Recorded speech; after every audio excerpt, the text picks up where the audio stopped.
দেখেন না আজকে ঢাকা বিমান দুর্ঘটনা, উত্তরার কি হালাত, কিসের বাহাদুরি করেন একটু ভাবেন তো এক মিনিট। বিমান কই, স্কুল কই? ওরা জীবনে কোনোদিন স্বপ্নে কল্পনা করছে এই দুর্ঘটনা?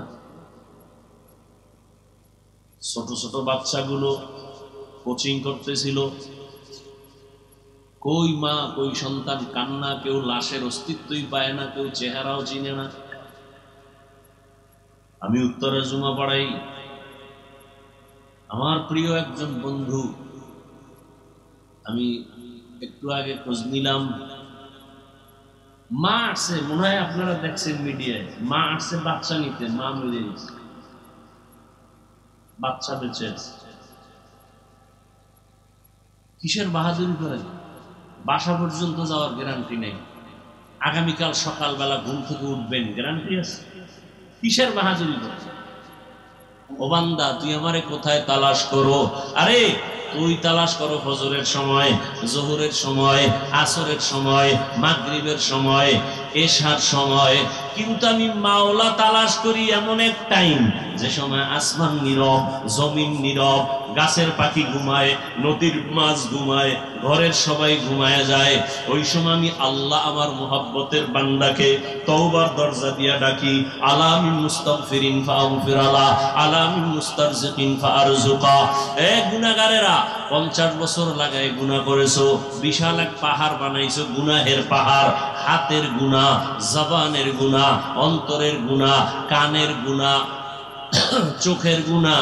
আল্লাহ বলে, বান্দা তুই যদি বড় রাত্রে ওযু বানাইয়া মুহাব্বতের নজরে একটা ডাক দাও, আল্লাহুম্মা গফিরলি যুনুবি, আমি 50 বছরের গুনাহ তোর এক ডাকে মাফ করে দিব।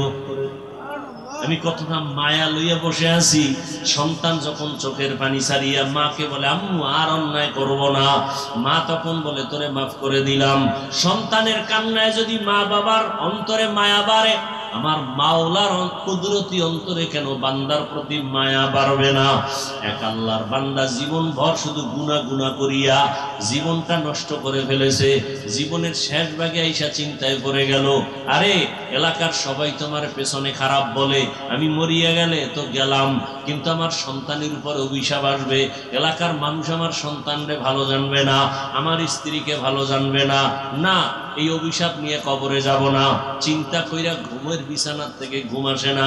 হঠাৎ মন খারাপ হয়ে গেল, ফজরের আজান হয়ে গেল। মসজিদে গিয়া ইমাম সাহেবকে বলি, ইমাম সাহেব আমি বড় খারাপ মানুষ, আপনারা জানেন সবাই, এখন আমার ভালো হওয়ার চিন্তা, আমি জীবনে কত মানুষের কল্লা ফালাইয়া দিলাম, মায়ের কোল খালি করলাম, এখন এই অভিশাপ নিয়ে কবরে যেতে চাই না। মানুষ আমার সন্তানরে খারাপ বলবে, আমার আত্মীয় স্বজনকে খারাপ বলবে আমার কারণে। এবার ইমাম সাহেব বলে, আপনাকে পরামর্শ দিলাম, গভীর রাতে সব দরজা যখন বন্ধ, রহমতের দরজা খোলা, আপনি একটু আল্লাহর কাছে তওবার নিয়তে কান্না করবেন। আল্লাহর বান্দা পরামর্শ পাইয়া রাতের বেলা ঘরে চলে গেল, ঘুমায় না, ওযু বানাইয়া ঘরের অন্ধকার রুমের ভিতরে ভোর রাত্রে কান্না শুরু করেছে, ও আল্লাহ তুমি আমারে মাফ করে দাও, তোমার দেওয়া সূর্যের আলো আমি ভোগ করেছি কিন্তু তোমার শুকর আদায় করি নাই, তোমার দেওয়া বাতাস ভোগ করেছি তোমার শুকর আদায় করি নাই, তোমার দেওয়া নদীর মাছ খাইছি শুকর আদায় করি নাই, তোমার দেওয়া জমিনের ফসল খেয়েছি তোমার শুকর আদায় করি নাই। আজকে অনেক অনুতপ্ত হয়ে আসছি, আর গুনাহ করব না, হাতের গুনাহ করব না, জবানের গুনাহ করব না।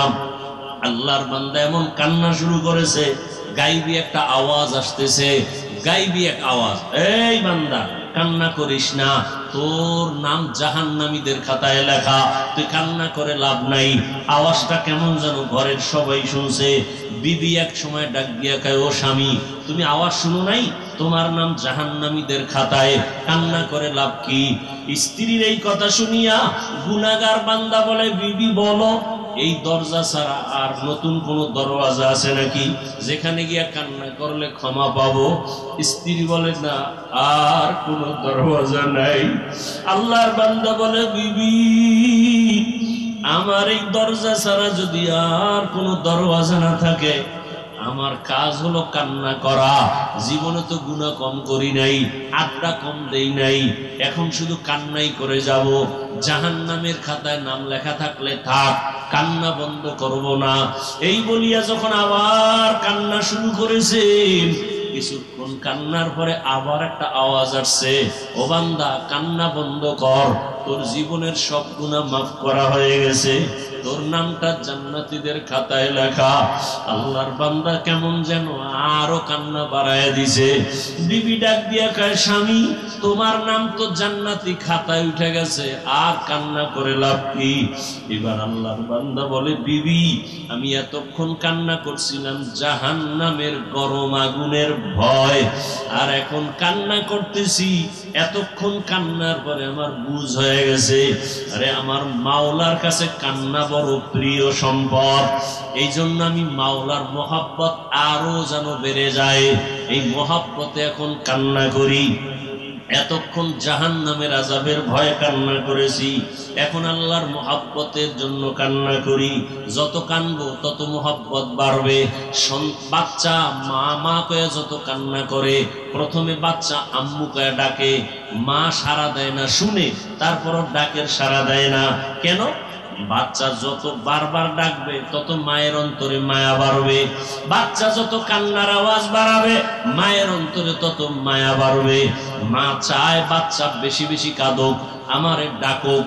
আমি যদি এক ডাকে সারা দেই তো পারি, কিন্তু বাচ্চা তো আর ডাকবে না। মা সন্তানের মা ডাকে বড় মজা পায়, এই জন্য বারবার ডাক শুনতে চায়। ওই বান্দা বান্দির থেকে 99 গুণ মায়া আমার আল্লাহর বেশি। আমার আল্লাহ চায় বান্দা তুই বারবার আমাকে আল্লাহ বলিয়া ডাক দিবি। আমি এজন্য বারবার চাই তুই ডাক দে। মাঝে মাঝে তুই কাঁদো না, ডাকো না, আমি মুসিবত দেই। রে বান্দা মুসিবতে পড়লে তো আমাকে ডাকবি।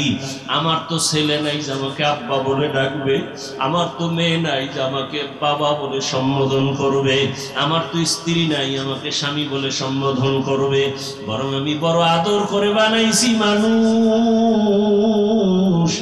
আমি মানুষ বানাইয়া মানুষের দিকে তাকায় থাকি, কখনো আমাকে আল্লাহ বলে ডাক দিবে। এরে বান্দা তুই মাকে ডাকো, বাবাকে ডাকো, ভাইকে ডাকো, বোনকে ডাকো, সন্তানের গালে চুমা খাও। এরে বান্দা সন্তানের চেহারা সুন্দর তো বানাইছি আমি, স্ত্রীকে নিয়ে কত মজা করো, ওই মজা তো দিলাম আমি। এত কিছু পাই আজকে তুই আমারে ভুলিয়ে গেছো। ওরে একবার যদি কলিজা দিয়ে আল্লাহ বলে ডাক দিয়া বলতি, দয়ার মালিক জীবনে নাফরমানি করিয়া জীবন নষ্ট করেছি, আর গুনাহ করব না, আমি আল্লাহ তোর জীবনের সব গুনাহগুলো মাফ করে দিতাম। বান্দা গুনাহ করছো, তওবা করো। ও যুবক বাবারা, ও পর্দার আড়ালের মা বোনেরা, আপনার মতো মা পর্দা করে, নামাজ পড়ে, স্বামীর মাল হেফাজত করে, সন্তানটাকে আদর্শওয়ালা বানানোর মেহনত করে। ডাক্তার বানাবেন, কোরআন পড়নেওয়ালা বানান। ইঞ্জিনিয়ার বানাবেন, কোরআন পড়ায়া দেন। সন্তান ডাক্তার হলো কোরআন পড়ে দোয়া করবে, ইঞ্জিনিয়ার হলো কোরআন পড়ে দোয়া করবে, প্রফেসর হলো কোরআন পড়ে পড়ে মা বাবার জন্য দোয়া করবে। আল্লাহর কাছে কান্না করে দোয়া করেন, আল্লাহ আদরওয়ালা বিনয়ী আদর্শবান সন্তানের মা বানাও, বাবা বানাও। মুরব্বীরাও তওবা করেন, যুবক বাবারাও তওবা করো। আর জীবনে নামাজ ছাড়বা না, দাড়ি কাটবা না, বেপরদায় চলবা না, মা বাবার সাথে বেয়াদবি করবা না। রুহের জগতের জন্য রসুল রহমত, দুনিয়ার জগতের জন্য রসুল রহমত, কবর জগতের জন্য রসুল রহমত, হাসরের মাঠে রসুল রহমত, জান্নাতের ভেতরে রসুল রহমত, জাহান্নামের জগতের ভেতরে রসুল রহমত। জান্নাতের জন্য রহমত, জাহান্নামের জন্য রসুল রহমত, এটা কেমন কথা? বুঝার জন্য সময় দিতে হবে, সময় লাগবে, যদিও আজ পারবো না। আমি শুধু এক জগতের জন্য 10-15 মিনিট কথা বলবো, শুধু দুনিয়ার জগতে, তাও এক সাইড নিয়ে। শুধু দুনিয়ার জগতের জন্য রসুল কি রহমত? রসুল দুনিয়ার জগতের নারীদের জন্য আলাদা রহমত, দুনিয়ার জগতে রসুল পুরুষের জন্য আলাদা রহমত, দুনিয়ার জগতে রসুল শিশুদের জন্য আলাদা রহমত, দুনিয়ার জগতে রসুল, মুমিনের জন্য আলাদা রহমত। দুনিয়ার জগতে রসুল, বেঈমানের জন্য আলাদা রহমত। দুনিয়ার জগতে রসুল, পশু পাখির জন্য আলাদা রহমত। দুনিয়ার জগতে রসুল, জঙ্গলের প্রাণীদের জন্য, উড়ন্ত পাখিদের জন্য, সমুদ্রের প্রাণীর জন্য নবী রহমত। সব আলাদা আলাদা রহমত। বৃদ্ধ বৃদ্ধা এর জন্য নবী রহমত। রসুল এমন এক সময় পৃথিবীতে আসছেন যে সময় পৃথিবী ছিল নোংরা, পরিবেশ ছিল খারাপ, মানুষগুলো ছিল চরিত্রহীন, লম্পট। কেমন লম্পট, কেমন চরিত্রহীন! পৃথিবীতে ওই সময় তাদের মতো চরিত্রহীন পৃথিবীতে আর কোথাও ছিল না। মক্কার মানুষ যে এত খারাপ ছিল, কত খারাপ! বর্তমান আমাদের চোখের সামনে যেই পরিমাণ পরিবেশ খারাপ দেখি, যে মানুষ মারে মারে, আবার বুকের উপর উঠে লাফায়, আবার পাথর দিয়ে আঘাত করে, এর থেকে আরো খারাপ। বাবা নিজে কন্যা সন্তানকে জবাই করে, জ্যান্ত দাফন করে ফেলে, কন্যা পছন্দ করে না। নারীদেরকে সমাজের অবহেলিত বোঝা মনে করে। প্রত্যেকটা পয়েন্টে পয়েন্টে আমাদের জন্য উপদেশ। আপনাদের এই মাদ্রাসা, পার্শ্বে মসজিদ, আশেপাশের এলাকার মানুষ যদি কোনো মদের আড্ডা বসায়, অন্তত মসজিদ মাদ্রাসার পাশে আসবে না, একটু দূরে থাকবে। বলে খবরদার। যেমন অনেকে বিড়ি টানে, মসজিদের কাছে এসে আর বিড়িটা রাখে না, ফেলে দেয়। কেউ ভাই তুমি ওখানে গেলে বিড়ি টানলে কেউ মারবে না, পরিবেশ আমাকে নিষেধ করবে। তাহলে মানুষ ডানে বামে একটু দূরে অন্যায় করলো, মসজিদ মাদ্রাসার কাছে এসে করতে চায় না, অন্তরে বাধা দেয়। আশেপাশের বাড়িওয়ালারা উল্টা পাল্টা কিছু করলো, মসজিদের পাশে যাদের ঘর এরা একটু সেফ থাকে, হিসাব করে চলে। দুনিয়ার সব মানুষ অন্যায় করবে, উল্টা পাল্টা করবে, মক্কার মতো একটা দামি ঘরের মানুষ, পাশের মানুষ তো একটু হলেও হিসাব করে অন্যায় করবে।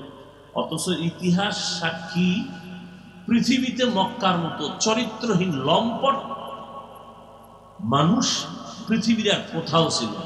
প্রশ্ন বড় জটিল। অন্য জায়গার মানুষের তুলনায় এত বড় দামি বাইতুল্লাহর পাশের মানুষ এত খারাপ কেন? যে বাইতুল্লাহ দেখলেই সওয়াব, যে বাইতুল্লাহর দিকে শুধু তাকায় থাকলেই সওয়াব, যেই বাইতুল্লাহর নাম নিয়ে আল্লাহ কসম করছেন কোরআনে, সেই বাইতুল্লাহ এরিয়ায় ঢুকলে হত্যার আসামি ক্ষমা, ওই এরিয়ায় থাকা অবস্থা পর্যন্ত।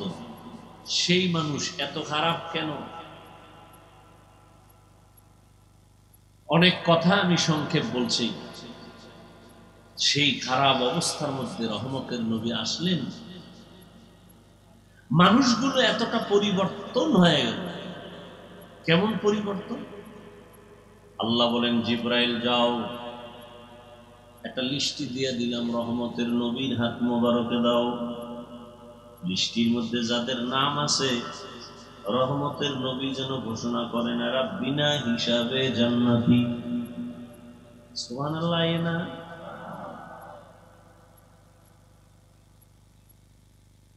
যেই মানুষগুলো এত খারাপ ছিল, আল্লাহ তাদেরকে দুনিয়াতে জিন্দা অবস্থায় জান্নাতের টিকিট পাঠিয়ে দিয়েছেন। কতজন? কথা বলেন না কেন ভাই? না আপনারা ওয়াজ মাহফিল শুনেন না? কি ওয়াজ শুনেন? বক্তা বইলে যেবার আপনারা বিড়ি টানবেন, নাহলে বয়ে বয়ে গল্প করবেন, বক্তারে লাগাই দিয়ে।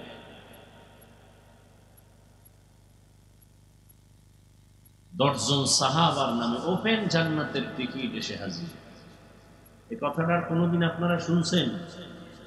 তাহলে বলেন তো, প্রথম 10 জনার প্রথম কে? বলেন। দ্বিতীয় কে? কষ্ট হয় নামগুলো বলতে। তৃতীয় কে? চতুর্থ কে? আলী।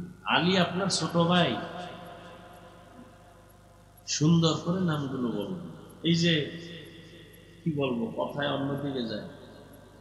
মুহররম মাস চলতেছে, কারবালার ঘটনা মসজিদের মাইকে বাজতেছে পুরো মাস, অথচ আমার দুঃখ লাগে কারবালার ঘটনার মূল ব্যক্তিটার নাম পর্যন্ত সুন্দর করে বলতে পারে না।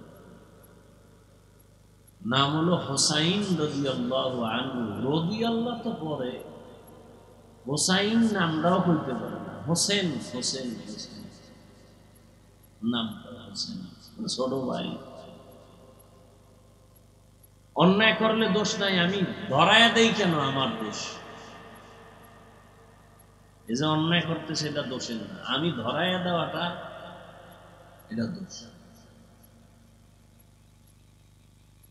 এই হোসাইন হোসাইন নামটাও বলে নাই, হোসেন হোসেন কয়ে যারা ভক্ত প্রকাশ করতে চায়, বাংলাদেশের প্রত্যেকটাকে যদি ধরে ধরে জিজ্ঞাসা করি, এই হোসেন হোসেন নাম করে যে ভক্তর প্রমাণ দিতে যাও, কারবালায় তিনি গেছেন কেন? জবাব দাও। আম্মাজান আয়েশা রাদিয়াল্লাহু আনহা নিষেধ করছেন, হোসাইন কারবালায় কুফায় যাইও না, তিনি গেলেন কেন? জবাব দাও। একটা হোসেন নামই বলতে পারেনি, ভক্তরা বলতে পারবে না কেন গেছেন, কেউ বলতে পারবে না কেন গেছেন। রসুলের ইন্তেকালের ৬১ বছর প্লাস এরপরে কারবালার ঘটনা ঘটলো, ৬১ বছর প্লাস।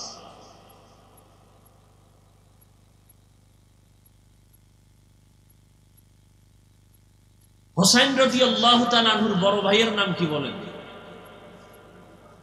তিনিও তো শহীদ হয়েছেন। হাসান হুসাইনের বাবা হযরত আলী রাদিয়াল্লাহু আনহু। কে সে আলী? আলীর গুণগান বলি রাত পার হয়ে যায়। ৭ বছর বয়স, কেউ বলছেন ১১ বছর, কেউ বলছেন ৮ বছরে রসুলের হাতে হাত লাগাই দিয়েছেন হযরত আলী, কালেমা পড়ে বলছেন। এতদিন ছিল চাচাতো ভাই, এখন তিনি সাহাবী, কিছুদিন পরে হবেন রসুলের জামাতা। রসুল কি বলেন আলী সম্পর্কে? আনা দারুল হিকমা ওয়া আলিয়ুল বাবুহা। আমি ইলম ও হিকমতের ঘর, আর আলী হলো এই হিকমত ও ইলমের দরজা। সে আলী তো শহীদ হয়েছেন। এর আগের খলিফা জান্নাতি সাহাবী উসমান রাদিয়াল্লাহু আনহু শহীদ হয়েছেন। এর আগের খলিফা ওমরে ফারুক রাদিয়াল্লাহু আনহু এই মুহররমের ১ তারিখ শহীদ হয়েছেন। প্রশ্ন যদি করা শুরু করি, একজনও জবাব দিতে পারবে না। হোসাইন নিষেধ করার পরে কুফায় গেলেন কেন? হোসাইন বললেন, আমি সেখানে যাব কারণ জমিন আল্লাহ, আসমান আল্লাহ, জমিনের মানুষ গোলামি করবে আল্লাহ। কুফার মানুষ ইয়াজিদের গোলাম হতে চলছে, মানুষ মানুষের গোলামি করতে পারে না। আমি সেখানে গিয়া ওই মানুষের গোলামির জিনজির শিকলকে ছিঁড়ে কুফার মানুষকে আল্লাহর গোলামে পরিণত করার জন্য যাব। গেলেন, যুদ্ধ চলছে, সন্তান একটা শহীদ, নামাজের টাইম হয়ে গেছে। হোসাইন রাদিয়াল্লাহু আনহু যুদ্ধ চলাকালীন নামাজ ছাড়েননি। ওই হোসাইনের ভক্ত যারা, নামাজ কই তোমার? দাড়ি কই? টুপি কই? পাগড়ি কই? পৃথিবীতে হোসাইন রাদিয়াল্লাহু আনহুর ভক্ত, পৃথিবীতে শ্রেষ্ঠ ভক্ত আমরা টুপিওয়ালা দাড়িওয়ালা। আর যারা হোসাইনের নাম ব্যবহার করে, নামাজ নাই, দাড়ি নাই, টুপি নাই, এরা শুধু মুখে বলে ভক্ত, অন্তরে এদের মহব্বত নাই। শুরুতেই কিন্তু আজকে ভালোবাসার কিছু কথা বলছি, অন্তরের ভালোবাসা। যুদ্ধ চলাকালীন নামাজ ছাড়েনি। রসুল বলেন মুমিন আর বেঈমানের ব্যবধান নামাজ। বেঈমান নামাজ পড়ে না, মুমিন যারা নামাজ ছাড়ে না।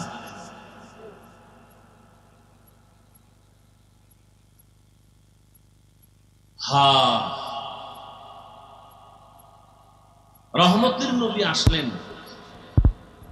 রসুলের আদর্শ যখন গ্রহণ করলো, সেই খারাপ মানুষগুলো এখন এতটা দামি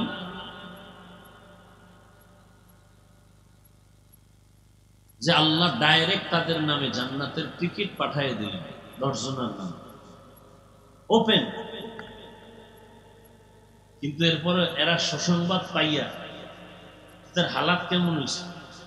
আপনারা যদি পিসাব কয় তুমি জান্নাতি, আপনি কইবেন তো বিড়ি আরো ডবল দেব।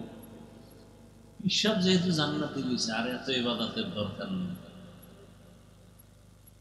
ওদিকে সাহাবাদের উপরে যখন সংবাদ এসে গেল, কান্নায় ভেঙে পড়লেন।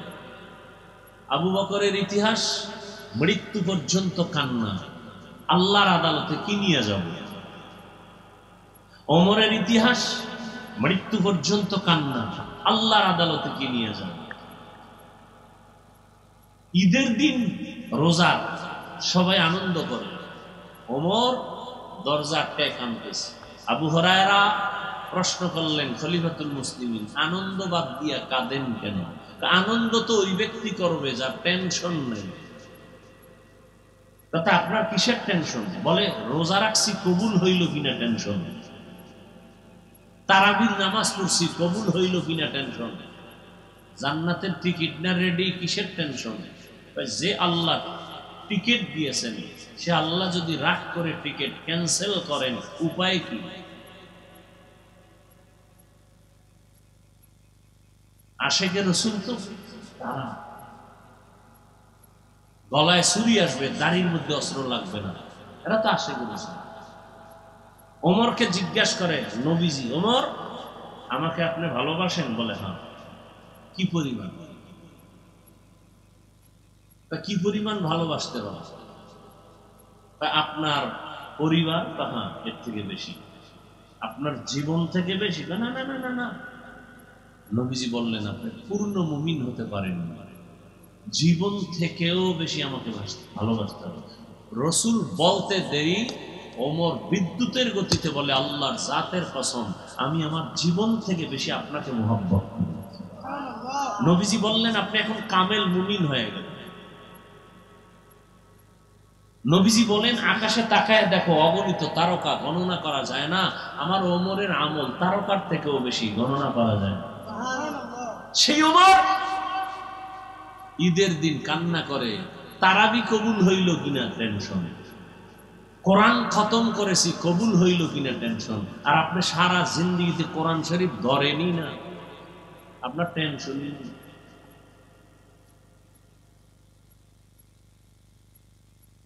বড় আফসোস, এ কথাগুলো কে বলবে? বলারও মানুষ নাই, শোনার মানুষ নেই, ভুল ধরার মানুষ আছে, লোকমা দেওয়ার মানুষ আছে। ওয়ামা আরসালনাকা ইল্লা রাহমাতাল লিল আলামিন। রহমতের নবী আসছেন, জমিন পবিত্র হয়ে গেল। মক্কার মানুষ এখন এমন দামি, আল্লাহ নিজে ওমরের কথার উপর একমত হইয়া কোরআনে আয়াত নাজিল করলেন। একটা উদাহরণ, নবীজি, আবু বকর, ওমর, ওসমান আলী সবাই সহ বাইতুল্লাহ তাওয়াফ করতেছেন। যারা হজে গেছেন, না গেলেও শুনে রাখেন, না গেলেও দিলে তামান্না ছিল যাওয়া।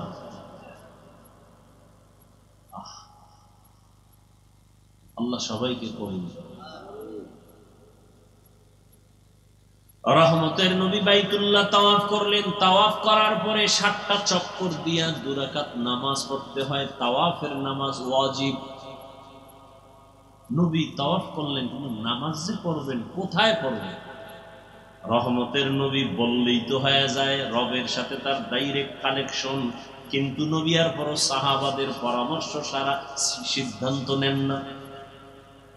সাহাবায়ে কেরাম আপনারা পরামর্শ দেন, তাওয়াফের নামাজ কই পড়ি?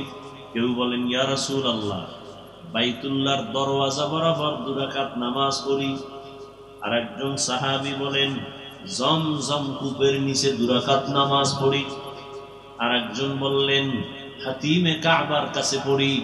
ওমর বললেন, ইয়া রাসূলুল্লাহ, ইব্রাহিম নবী যেই পাথরের উপরে দাঁড়াইয়া বাইতুল্লাহ নির্মাণ করছেন ইসমাইল সন্তান সহ, ওটাকে মাকাম ইব্রাহিমী বলে। আমার মন বলে আপনি মাকাম ইব্রাহিমের বরাবর পেছনে 2 রাকাত নামাজ আদায় করেন। পরামর্শ শেষ। নবী এখন বললেই তো হয়, আমার সিদ্ধান্ত এটা। নবী বলেন না, চুপ করে বসে আছেন।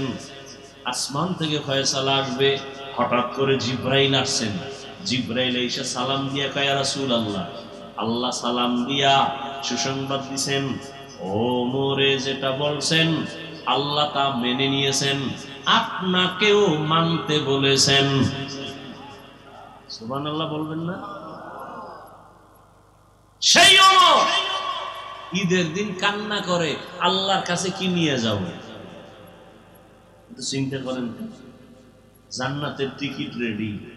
তাদের যদি এই হালাত হয়, আপনার আমার নামাজ নাই, রোজা নাই, তেলাওয়াত নাই, জিকির নাই, সুন্নত নাই, দরুদ শরীফ নাই, কি নিয়ে যাবেন আল্লাহর কাছে?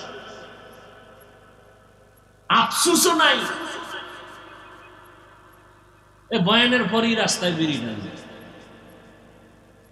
ফজর পরে নাই আশেকে রাসূল, জহুর পরে নাই আশেকে রাসূল, মাগরিব পরে নাই, এশা পরে নাই আশেকে রাসূল। ঘরে গিয়া জেনা করবে, জেনা। মোবাইল হাতে নিয়ে সারা রাত চোখের জেনা, জবানের জেনা, কানের জেনা, হাতের জেনা। মোবাইলে শুধু জেনা চলবে, সারা রাত ঘরে ঘরে রুমে রুমে জেনা। রাগ করতেছেন? আরে মেয়ে, আমরা এই কথাগুলো আপনাদের না শুনাইলে শোনাবে না তো কেউ। দেখেন না আজকে ঢাকা বিমান দুর্ঘটনা, উত্তরার কি হালাত। কিসের বাহাদুরি করেন? এই উপরের দিকে দেখেন, আবার আহেন পড়েনি। একটু ভাবেন তো 1 মিনিট। বিমান কই, স্কুল কই? ওরা জীবনে কোনোদিন স্বপ্নে কল্পনা করছে এই দুর্ঘটনা? ছোট ছোট বাচ্চাগুলো কোচিং করতেছিল, কই মা কই সন্তান, কান্না। কেউ লাশের অস্তিত্বই পায় না, কেউ চেহারাও চিনে না। আমি উত্তরে জুমা পড়াই। আমার প্রিয় একজন বন্ধু, আমি একটু আগে খোঁজ নিলাম, মা আসছে, মনে হয় আপনারা দেখছেন মিডিয়ায়, মা আসছে বাচ্চা নিতে, মা মরে গেছে, বাচ্চা বেঁচে আছে। কিসের বাহাদুরি করেন? বাসা পর্যন্ত যাওয়ার গ্যারান্টি নেই। আগামীকাল সকালবেলা ঘুম থেকে উঠবেন, গ্যারান্টি আছে? কিসের বাহাদুরি করেন? এক তো কবরে গিয়া জুতার বাড়ি, ভালো কিছু নিয়ে যাইতে পারলেন না। মানুষ যে আপনার জন্য একটু প্রশংসা করবে, এরকম একটা ভালো ছেলে তো রেখে যাইতে পারলেন না। এমন একটা ছেলে রেখে যাইতেছেন, নিজেও অন্যায় করে, আরো এলাকার আরো 10টাকে অন্যায়কারী বানায়। চরিত্র এত খারাপ। মুরব্বীর চোখে চোখ দিয়ে কথা বলে, আলেমের সামনে বেয়াদবিমূলক কথা বলে। একটা ভালো ভদ্র ছেলে তো রেখে যেতে পারলেন না। আল্লাহর কাছে কি নিয়ে যাবেন, আর এই মানুষের কাছে কি রেখে গেলেন? না ওই পারে শান্তি, না এই পারে শান্তি।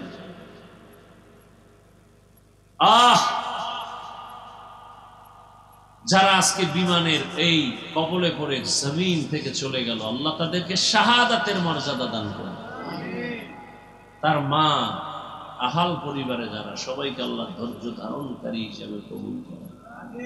আল্লাহ তাদেরকে উত্তম নিয়ামত দান করেন। দোয়া করা ছাড়া কি করতে পারি? বড় কঠিন হাল।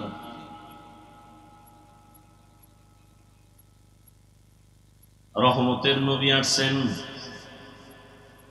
নবী দুনিয়ার জগতের জন্য রহমত। এমন 63 বছরের হায়াতের মাত্র 23 বছরের প্রেসক্রিপশন। কারণ রসুল 40 বছর পর্যন্ত কোনোদিন কালেমার কথা বলেন নাই, রোজার কথা বলেন নাই, তেলাওয়াতের কথা বলেন নাই, জিকিরের কথা বলেন নাই, দান সৎকার কথা বলেন নাই। নবী 40 বছরে কোনো আওয়াজ নেই। সবার সাথে ভালোবাসা তৈরি করে। নবীরে দেয় গালি, নবী দেয় হাসি। নবীর বড় বড় দুশ্মনরা নবীর ব্যবহারে মুগ্ধ। 40-এর পরে আল্লাহর বিধান চলে আসলো, দাওয়াত শুরু হয়ে গেল। এমন এক প্রেসক্রিপশন আল্লাহ তৈরি করে দিলেন, এমন এক প্রেসক্রিপশন, কিয়ামত পর্যন্ত যারা এই প্রেসক্রিপশন ফলো করে চলবে, নবী চ্যালেঞ্জ দিয়ে গেছেন, আমি চলে গেলাম, 2 জিনিস রেখে গেলাম, চ্যালেঞ্জ দিয়ে গেলাম, যদি ধরিয়া রাখো ঈমানও যাবে না, সম্মানও যাবে না। 2 জিনিস রেখে গেলাম, আল্লাহর কোরআন আর আমি রাসূলের আদর্শ সুন্নাত। আপনাদের থেকে একটু সংক্ষেপে জিজ্ঞাসা করে জানতে চাই, নবীজির রেখে যাওয়া সুন্নাত আদর্শ, এটা মানবে কারা? হিন্দুরা, ইহুদি, খ্রিস্টান? আপনারা বলুন তো, রাসূলের রেখে যাওয়া সেই আদর্শ মানবে কারা? বলেন, কোন দেশের মুসলমান? শুধু আপনাদের এই নবীনগর বা এই বাঙ্গুরা বা, হ্যাঁ, আপনি মানেন না কেন? হ্যাঁ, সমস্যা হতে পারে কি? নবীজির আদর্শ মানতে গেলে ভালো লাগে না, এর থেকে আরো সুন্দর আদর্শ আছে, তাহলে আপনি মানবেন না। শুধু আপনি কেন, আমি মানব না। কেউ যদি এখানে দাঁড়ায় বলেন, এই হাফিজ ভাই বহু ওয়াজ জীবনে করছেন, আজকে আমগো ওয়াজ শুনেন, কি রসুলের আদর্শ থেকে আরো সুন্দর আদর্শ আছে শেখ মুজিবুর রহমানের ভেতরে। আমি আল্লাহকে সাক্ষী রেখে বলছি, আমি রসুলেরটা বাদ দিয়া শেখ সাহেবেরটা নিব, যদি প্রমাণ দিতে পারেন রসুলের থেকে শেখ সাহেবের আদর্শ ভালো। কেউ যদি বলেন, হাফিজ ভাই জিয়াউর রহমান সাহেবেরটা আরো ভালো রসুলের থেকে, আমি রসুলেরটা বাদ দিয়া তারটা নিব, বলার মতো বুকে শক্তি আছে?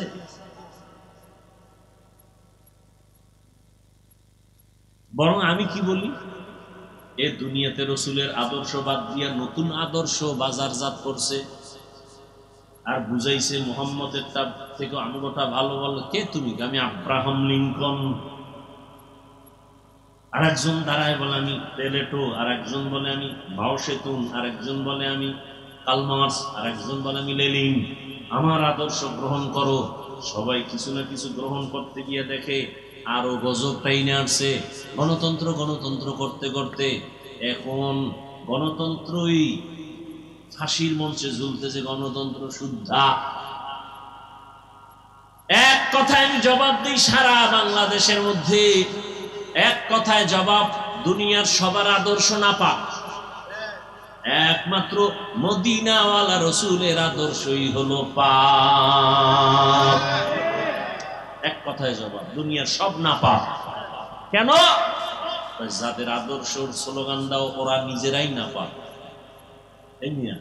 এই যে কেমনে বুঝে, এই যে বোতলটা আছে না, পানির বোতল, এটা আমি যদি একটা পাইপের মধ্যে দেই, পাইপের গোড়ায় যদি একটা জগ বা পাত্র রাখি, এখন ওই পাইপের মধ্যে যদি ময়লা থাকে, আমার এই স্বচ্ছ পানিটা ওখানে গিয়ে যাইয়া পাত্রের মধ্যে ভালো করবে না ময়লা? ময়লা কি আমার বোতলের ভিতরে না মাঝখানের পাইপের মধ্যে? বড় কঠিন। আব্রাহাম লিঙ্কনের আদর্শ নাপাক কেন? ওর দেমাগ নাপাক। মাও সেতুনের আদর্শ নাপাক কেন? ওর দেমাগ নাপাক। দেমাগ নাপাক কেন? খায় নাপাক। দেখেন না, কিছু যত, আমি মাঝে মাঝে বলি, আমাদের দেশে যত বড় ভিআইপি তত বড় মদখোর। কি 3 বেলা খাইয়ে ওর মদ পান করতে হবে, না হয় চান্দি গরম হবে না। চান্দি গরম না হইলে বউরে মা কইতে পারে না। এরকম জানোয়ার আছে না, বউরে মা কয়, এমনি কয়, তার মা ছিঁড়ে গেছে। যত বড় ভিআইপি তত বড় নেশাখোর। তাহলে খাইয়ে লইয়া দিমাগ না পাক, ও জবানে আর দিমাগ দিয়ে যা বের করে সব না পাক। আর আমার রসুল 63 বছর হায়াতে আমার রসুল কোনদিন একটা মিথ্যা কথা বলেন নাই। পৃথিবীতে দ্বিতীয় আর একজনের নাম পাও যে মিশা হয় না। বরং ঘরের মধ্যে বৈশাখ পাওনাদারে যখন টেলিফোন করে, আমি জমিনে নাই, আছে ঘরের মধ্যে, আমি জমিনে নাই। একদিন ধৈর্য একটারে কইতেছে, তুমি না ঘরে ছিলা, তুমি মিশা কথা কইলে কেন জমিনে নেই? আসলে আমি জমিনে ছিলাম না, খাটের উপরে ছিলাম।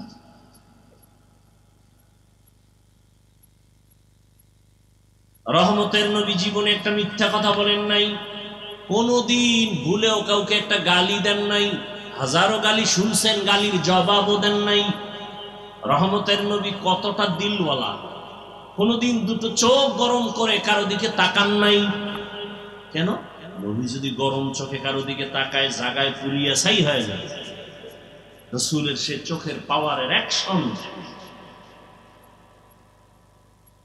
রাসূলের ব্যবহারে কেউ বলতে পারবে না আমি কষ্ট পেয়েছি।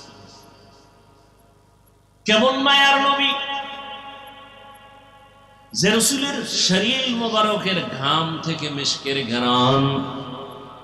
কেমন রহমতের নবী আমার, যেখানে কদম দেন ওই জায়গা থেকে দীর্ঘ বছর শুধু ঘ্রাণ আর ঘ্রাণ।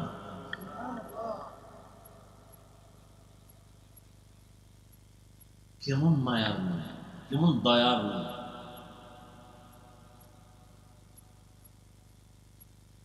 নবীজি বলছেন আমি চ্যালেঞ্জ দিয়ে গেলাম, দুইটা জিনিস যদি ধৈর্য রাখতে পারো, ঈমানও যাবে না, সম্মানও যাবে না।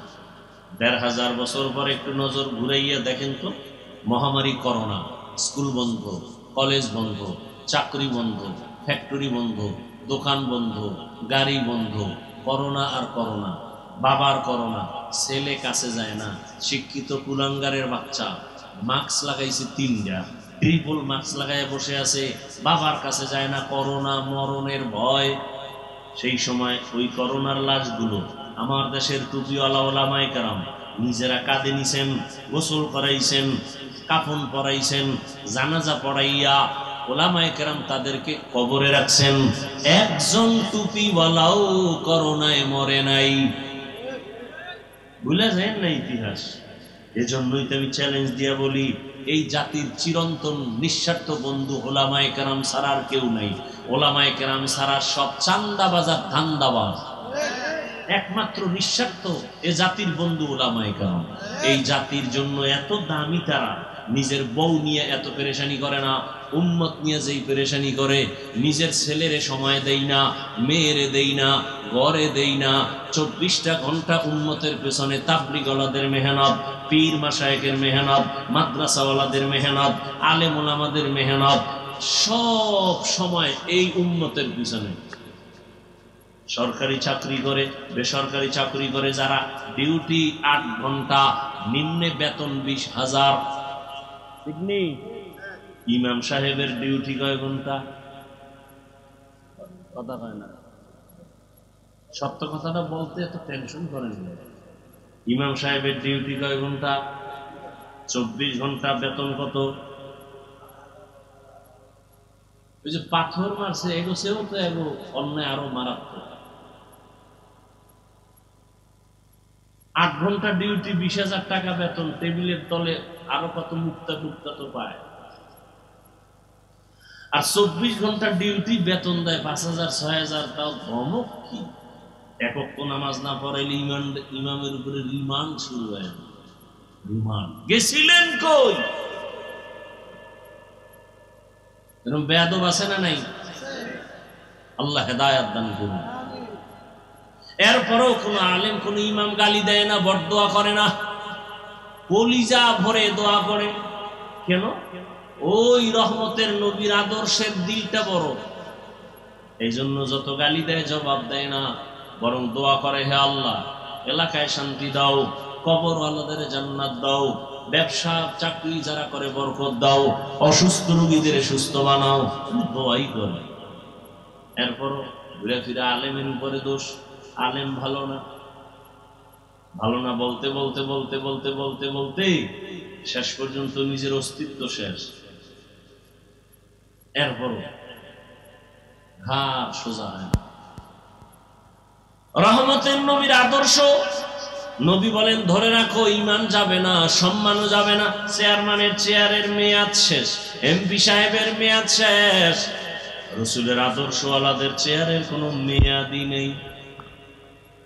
আছে? আমাদের চেয়ারের কোনো মেয়াদ আছে? সম্মান আর সম্মান, টাকা দিয়ে সম্মান কিনা যায় না। অতএব আমি বলবো বাবা, সারা রাত বয়ান শুনে কি লাভ হবে যদি ফজরের নামাজ ঠিক মতো না হয়? রহমতের নবী বলেন, এ উম্মত, এশার নামাজ পড়ে যদি ঘুমাও, আবার ঘুম থেকে উঠিয়া যদি ফজরের নামাজ আদায় করো, ঘুমাইয়া যে সময় কাটাইছো ওই সময়টাও ইবাদতে লেখা হবে।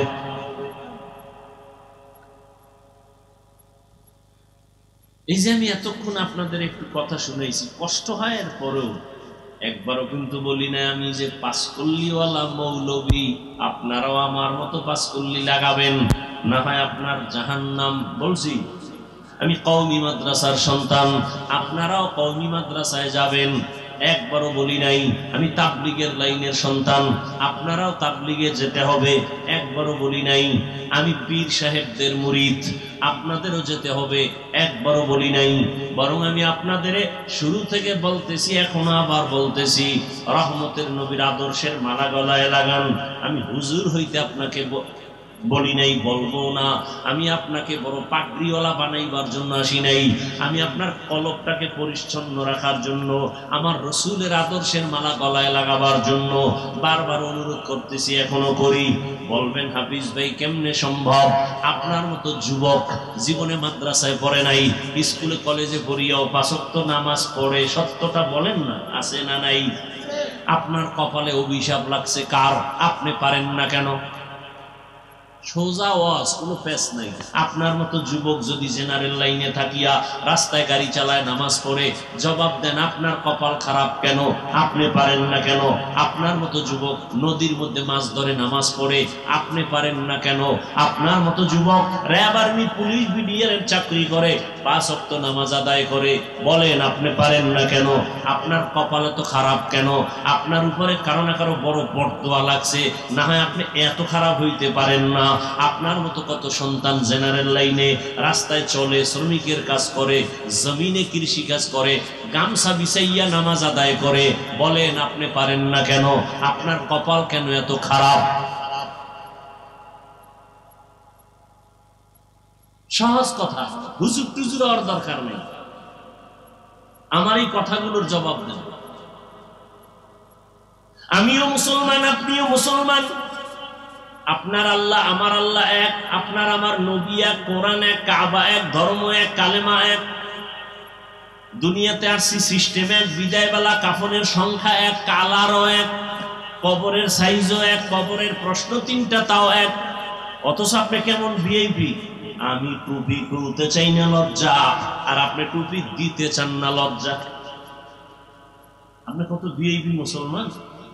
আমি দাড়ি কাটতে চাই না, লজ্জা পাই, আর আপনি কেমন ভিআইপি মুসলমান যে দাড়ি রাখতে চান না, লজ্জা পান। আপনাকে দাড়ির জন্য কত বয়ান দিতে হয়, এরপরও রাখতে চান না।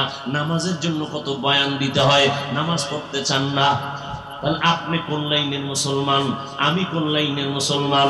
আসলে কি আমি ভুলে আছি নাকি আপনারা ভুলে আছেন?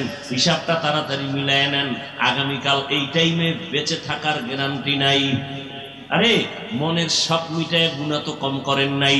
মনে চাইছে, শখ লাগছে পার্কে যাবেন, মনে শখ লাগছে মাইয়া নিয়ে আড্ডা দিবেন, দিছেন। মনে শখ লাগছে নামাজে যাবেন না, যান নাই। মনে শখ লাগছে দাড়ি কাটবো, কেটে ফেলেছেন। আর কত শখ, এখনো কি শখ মিটে নাই? আর কত বছর দাড়ি কাটলে শখ মিটবে? আর কত বছর মাইয়ার চরিত্র নষ্ট করলে শখ মিটবে? আর কত বছর পার্কে পার্কে গুন্ডামি করলে মনের জাল মিটবে? এরপরে তওবা করবেন, হায়াতের বাকি কত বলেন।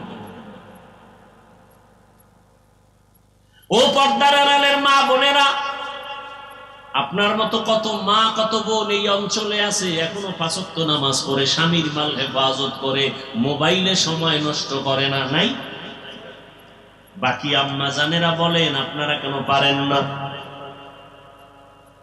কপাল কেন এত খারাপ? আল্লাহর আদালতে কি নিয়ে যাবেন? রহমতের নবী উম্মতি উম্মতি করে জীবন কাটাইলেন, কিয়ামতের ময়দানে উম্মতের জন্য কান্না করবেন, আর সে উম্মতের অন্তরে কোনো দরদি নাই। ও যুবক বাবা, মনের জাল মিটায় তো গুনাহ কম করলেন না? বাবার কাছে গিয়ে একটা টাকা দাও মোবাইল কিনবো, দেয় না, বাবারে মেরে ফেলায়। মায়ের কাছে টাকা চায়, না দিলে মায়ের উপরে গালি, কত ঝগড়া, কত বেয়াদবি। রসুলের আদর্শ ছাড়াই জমিনে শান্তি আসবে না, যতই চালাকি করে। ইসলাম ছাড়াই জমিনে শান্তি আসবে না। শিয়ালের হাতে মুরগি আমানত দিয়া আমানত থাকে না, শিয়ালে সব ধ্বংস করে।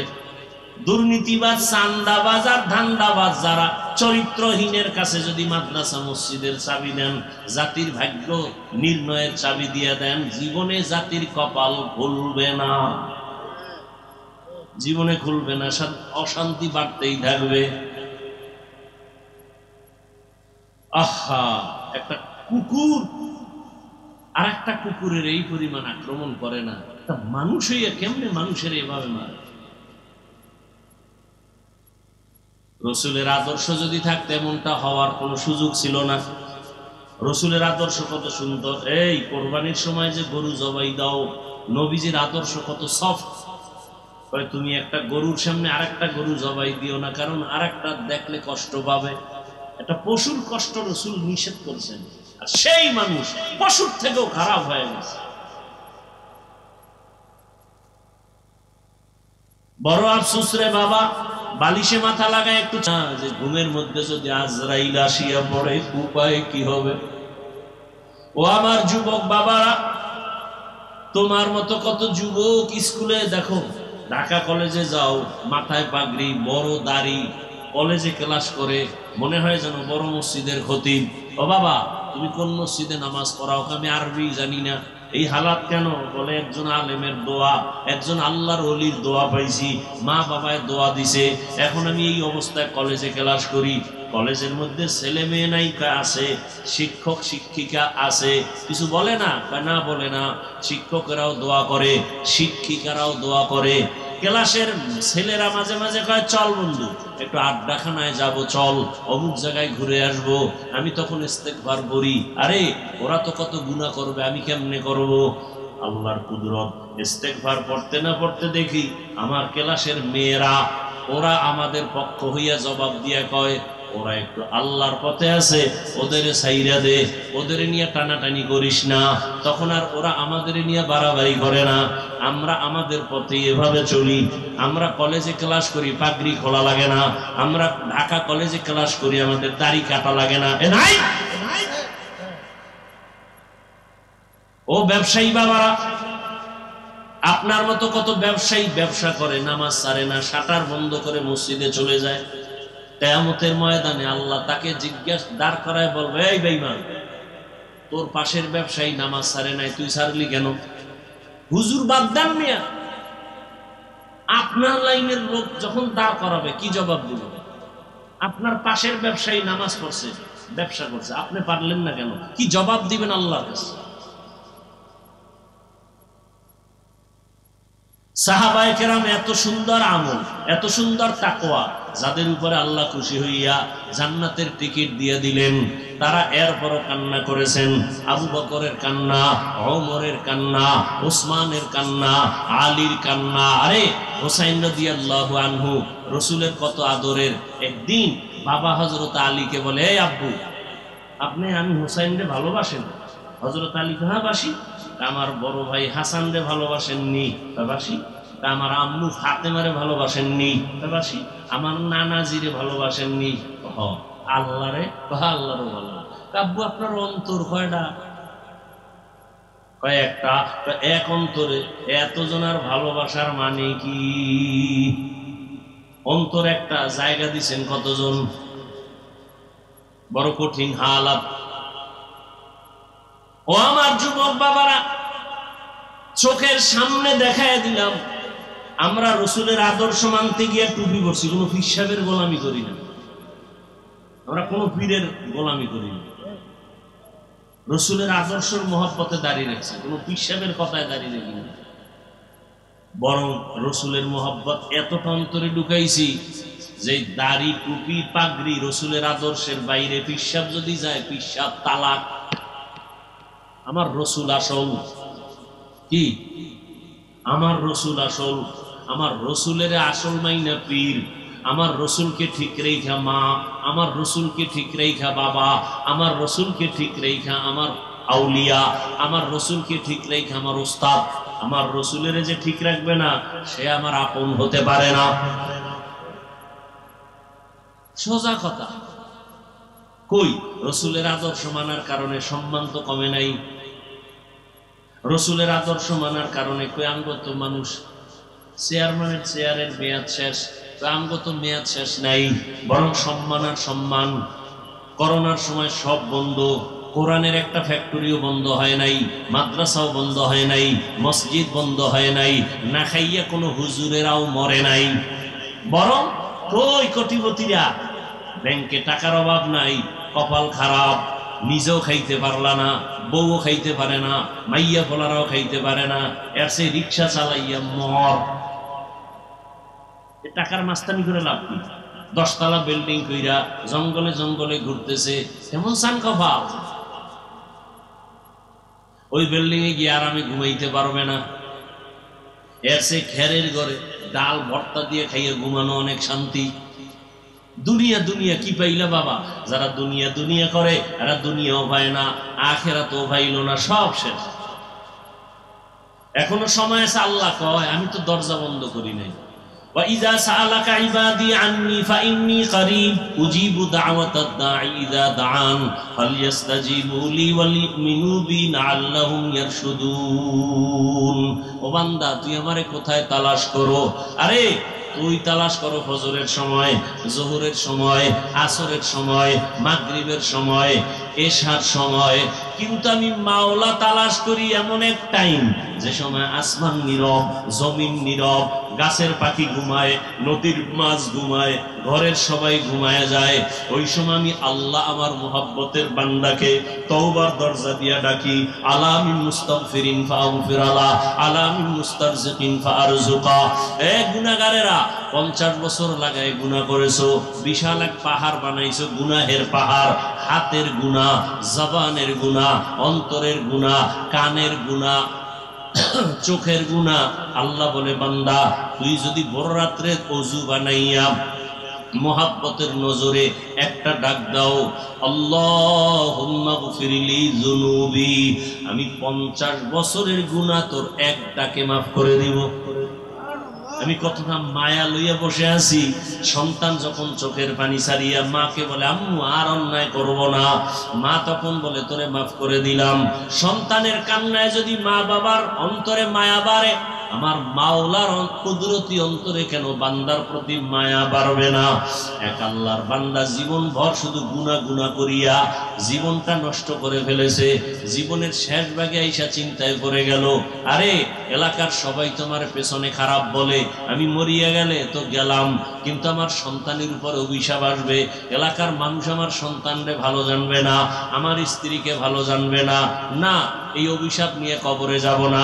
চিন্তা কইরা ঘুমের বিছানার থেকে ঘুম আসে না। হঠাৎ মন খারাপ হয়ে গেল, ফজরের আজান হয়ে গেল। মসজিদে গিয়া ইমাম সাহেবকে বলি, ইমাম সাহেব আমি বড় খারাপ মানুষ, আপনারা জানেন সবাই। এখন আমার ভালো হওয়ার চিন্তা, আমি জীবনে কত মানুষের কল্লা ফালায় দিলাম, মায়ের কোল খালি করলাম, এখন এই অভিশাপ নিয়ে কবরে যেতে চাই না। মানুষ আমার সন্তানরে খারাপ বলবে, আমার আত্মীয় স্বজনকে খারাপ বলবে আমার কারণে। এবার ইমাম সাহেব বলে আপনাকে পরামর্শ দিলাম, গভীর রাতে সব দরজা যখন বন্ধ, রহমতের দরজা খোলা, আপনি একটু আল্লাহর কাছে তওবার নিয়তে কান্না করবেন।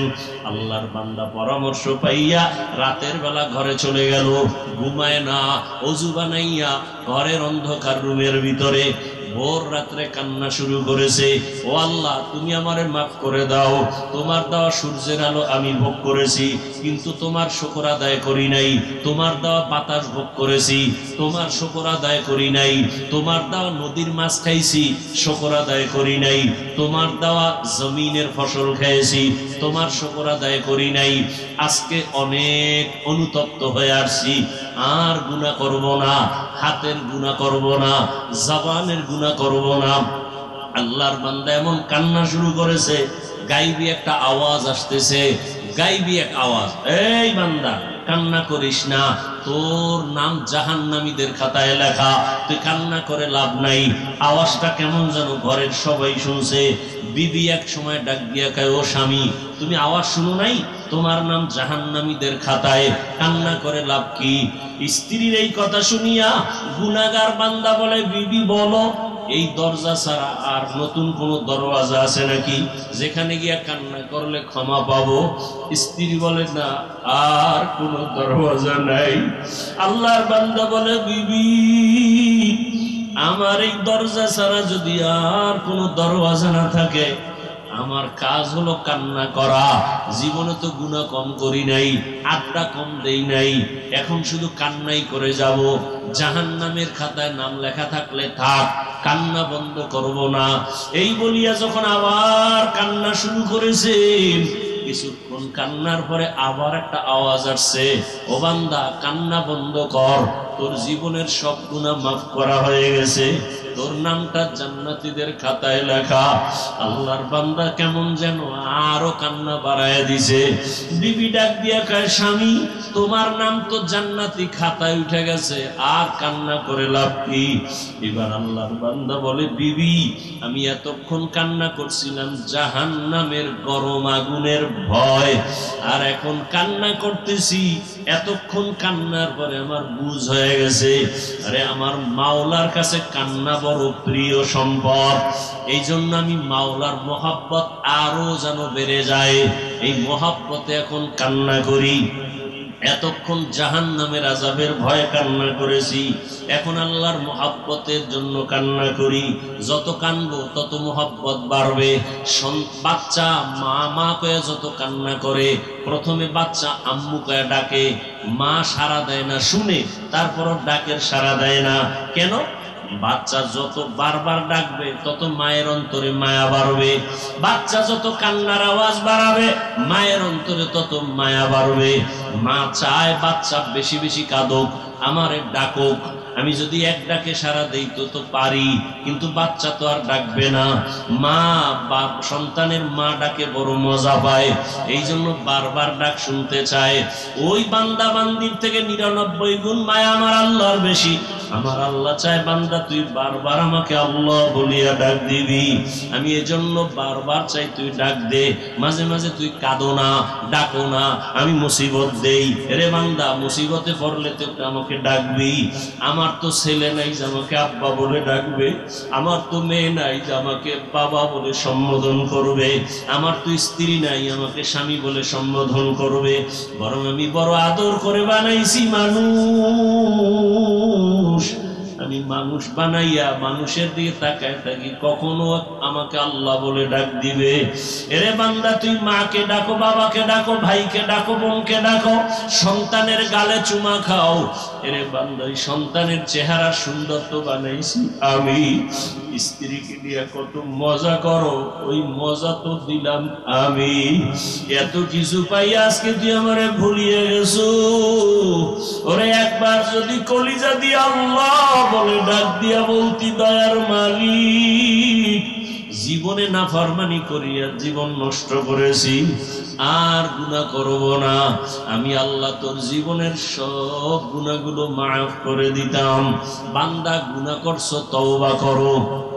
ও যুবক বাবারা, ও পর্দার আড়ালের মা বোনেরা, আপনার মতো মা পর্দা করে, নামাজ পড়ে, স্বামীর মাল হেফাজত করে, সন্তানটাকে আদর্শওয়ালা বানানোর মেহনত করে। ডাক্তার বানাবেন, কোরআন পড়নেওয়ালা বানান। ইঞ্জিনিয়ার বানাবেন, কোরআন পড়ায়া দেন। সন্তান ডাক্তার হলো কোরআন পড়ে দোয়া করবে, ইঞ্জিনিয়ার হলো কোরআন পড়ে দোয়া করবে, প্রফেসর হলো কোরআন পড়ে পড়ে মা বাবার জন্য দোয়া করবে।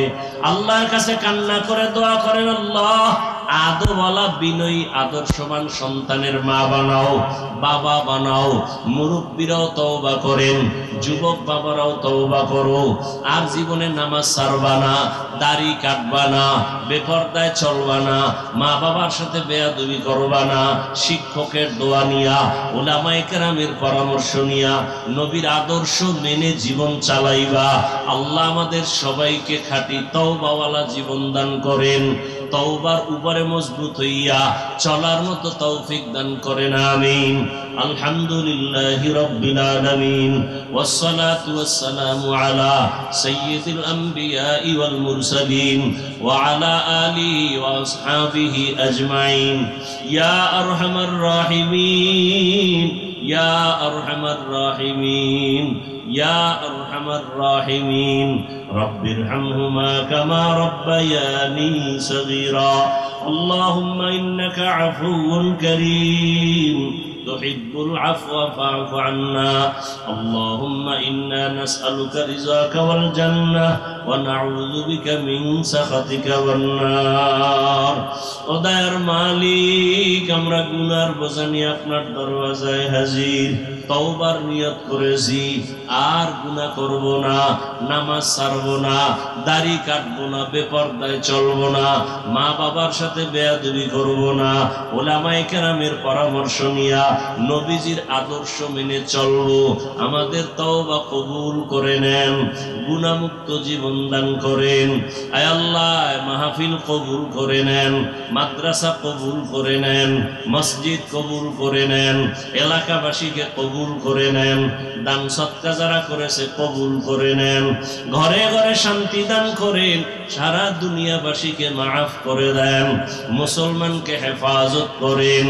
আয় আল্লাহ, জালেমের জুলুম থেকে হেফাজত করেন, বাংলাদেশ শান্তির দেশ বানায় দেন, জুলুম থেকে হেফাজত করেন, বাতিলের মোকাবেলায় বিজয় দান করেন, বাতিলকে বাতিলের দ্বারা দমন করে দেন।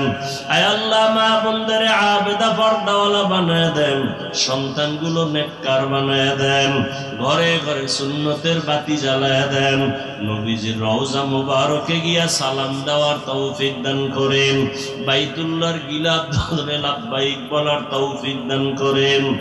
আয় আল্লাহ, প্রত্যেকের সন্তানকে দিনদার বানায় দেন, লেখাপড়া যারা করে পরীক্ষার্থী কামিয়াবি দান করেন। আয় আল্লাহ, যারা মেহেরবানি করে প্রত্যেকটা সন্তানকে মা বাবার বাধ্যগত বানায় দেন, ছাত্রগুলোকে শিক্ষকের বাধ্যগত বানায় দেন। আয় আল্লাহ, সবার কামাই রুজি ব্যবসায় হালাল ভাবে বরকত বাড়ায় দেন, হারাম থেকে হেফাজত করেন, অভাবীদের অভাব দূর করে দেন। আয় আল্লাহ, সারা দুনিয়াবাসীকে মাফ করে দেন, নবীজির সুন্নাত ওয়ালা জিন্দেগি দান করেন। আমার কলিজার যুবকদের কবুল করে নেন, মোবাইলের গুনাহ থেকে হেফাজত করেন। আয় আল্লাহ, 5 ওয়াক্ত নামাজি বানায় দেন, নামাজ কাজা হওয়া থেকে হেফাজত করেন, চলার পথে ইজ্জতের সাথে হেফাজত করেন। আয় আল্লাহ, আসাতায়ে কেরাম তালিবুল ইলমদের হেফাজত করেন, আমাদের জান মাল আহাল পরিবার হেফাজত করেন। আওয়াজে কথায় রুহানিয়াতে স্পষ্টতা বাড়ায়া দেন, রব বাড়ায়া দেন, ইলম হিলম হিকমত আমলে বরকত বাড়ায়া দেন, উলামা তোলাবা উম্মতের অন্তরে ইজ্জত মুহাব্বত রব বাড়ায়া দেন। আয় আল্লাহ, সবার সাথে মুহাব্বত বাড়ায়া দেন। আয় আল্লাহ তাআলা, বেশি বেশি নেক আমলের তৌফিক দান করেন। আয় আল্লাহ, আমরা যারা হাত তুলেছি জানি না কারা ইয়তীম, বাবা নাই, মা হারা, অসহায়, মেহেরবানি করে সবার কবর জান্নাত বানায় দেন। যারা বেঁচে আছেন হায়াত বাড়ায় দেন, অসুস্থ যারা সুস্থ করে দেন আল্লাহ। আয় আল্লাহ, ঢাকার শহরে বিমান দুর্ঘটনায় যারা দুনিয়া থেকে নিঃশেষ হয়ে গেল, আয় আল্লাহ তাদেরকে শাহাদাতের মর্যাদা দান করেন, জান্নাতের উঁচু মাকাম দান করেন। তার মা বাবা হাল পরিবারে যারা আছে সবাইকে সাবিরিনদের অন্তর্ভুক্ত করে দেন। পরিবারে এই সন্তানগুলো যারা হারাইলো এর বিনিময়ে উত্তম নিয়ামত দান করেন। আয় আল্লাহ, সবাইকে উত্তম নিয়ামত দান করেন, উত্তম নিয়ামত দান করেন। আয় আল্লাহ, আমার কলিজার প্রত্যেকটা যুবকের দিনদার বানায়া দেন, 5 ওয়াক্ত নামাজি বানায়া দেন, নামাজ কাজা হওয়া থেকে হেফাজত করেন। নবীজি সাহাবায়ে কেরামদের আদর্শওয়ালা আমাদের বানায়া দেন, গুনাহের প্রতি ঘৃণা জমায়া দেন, নারীদের ফিতনা খেদমতের ফিতনা থেকে হেফাজত করেন। আয় আল্লাহ, আমাদের হায়াতে বরকত বাড়ায়া দেন, আম্বিয়ায়ে কেরাম, সাহাবায়ে কেরাম, শুহাদায়ে কেরাম, আউলিয়ায়ে কেরাম, আসাতিজায়ে কেরামদের মাকাম জান্নাতে উঁচু বানায়া দেন। আয় আল্লাহ চলার পথে ইজ্জতের সাথে হেফাজত করেন। আয় আল্লাহ দিলের নেক আশা পুরায়া দেন, অভাব দূর করে দেন। আল্লাহ পরমুখাপেক্ষী থেকে হেফাজত করেন। ঋণের বোঝা মাথায় কুদরতের দ্বারা ঋণ আদায়ের ব্যবস্থা করে দেন। আয় আল্লাহ যারা ঋণ দাতা তাদের অন্তরে মায়া মুহাব্বত বাড়াইয়া দেন। নবীজির মুহাব্বতে আমাদের দোয়া মুনাজাত কবুল করে নেন। হাসবুনাল্লাহু ওয়া নি'মাল ওয়াকিল, নি'মাল মাওলা ওয়া নি'মান নাসির। ওয়া সাল্লাল্লাহু তাআলা আলা খাইরি খালকিহি মুহাম্মাদ ওয়া আলিহি ওয়া আসহাবিহি আজমাইন বিরহমাতিকা ইয়া আরহামার রাহিমিন।